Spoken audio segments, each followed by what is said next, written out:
I sit confined in the hardwood classroom desk, an uncomfortable chair attached to a writing surface. Mrs. Castenbaum is droning on about the history of the God-fearing states. When I stare directly at her, trying to get a fix on her soul, it neither shows up as shimmering with goodness nor hollowed out with malevolence. Unfortunately, not everyone shows their true soul to me. Mine is an imperfect gift from Hashem, the Hebrew word for God we use outside the synagogue.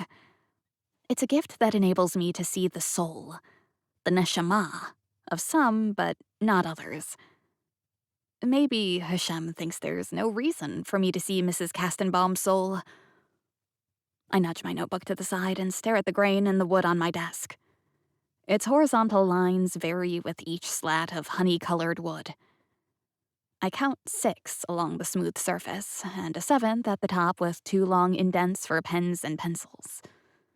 Frustrated by the random nature of the grain, I turn my attention to the design for a paper cut I'd started thinking about for the Jewish holiday of Sukkot, our celebration of the annual harvest. There has to be an image I could use that's more creative than the standard ones of fruits and vegetables or dining in a sukkah, the little booths outside where we eat our meals for a week. But what? Hannah Goldwyn, the Second Constitutional Convention took place where? I snap to attention at the mention of my best friend's name. Charleston, North Carolina? Okay, Hannah is safe. 11th grade marks a decade during which we've had to sit through some form of this lecture. Because tomorrow is GFS Independence Day, all schools, even the religious ones like Kushner Academy for Girls, are required by the government to teach a lesson about the establishment of the country. Mrs. Castenbaum walks right by my desk, her booming voice shaking me into a state of alert. And what great doctrine was adopted at the Charleston Convention? Yetta? Oi. Yetta Freundlich, the insufferable smart aleck who never lets you forget that she knows everything. I'd long ago seen her neshama, and since then have kept my distance from that hollowed-out soul. Yetta speaks as if she is the one teaching the class, loud and confident, carefully enunciating each word.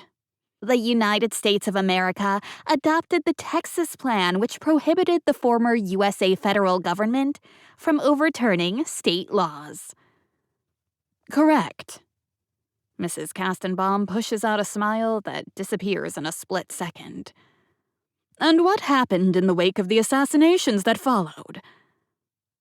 Yetta's hand shoots up again, her body straining to catapult out of her seat. I glance over at Hannah, who rolls her eyes. Oi, okay. Yetta again, says Mrs. Castenbaum, her voice weary. I stop listening and return to planning my paper cut, twirling a finger through my dark, curly hair. I wonder if I can improve on the design I created last June for Shavuot, the holiday that commemorates when God gave us the Torah. It was the typical image of Moses at the top of Mount Sinai speaking to Hashem. Could a human really stand before God and have an actual conversation? I know it's a death sentence to look him in the face, but a conversation? Judith Braverman, are you with us? Judith! Mrs. Castenbaum's stern voice pulls me off Mount Sinai and back into the classroom.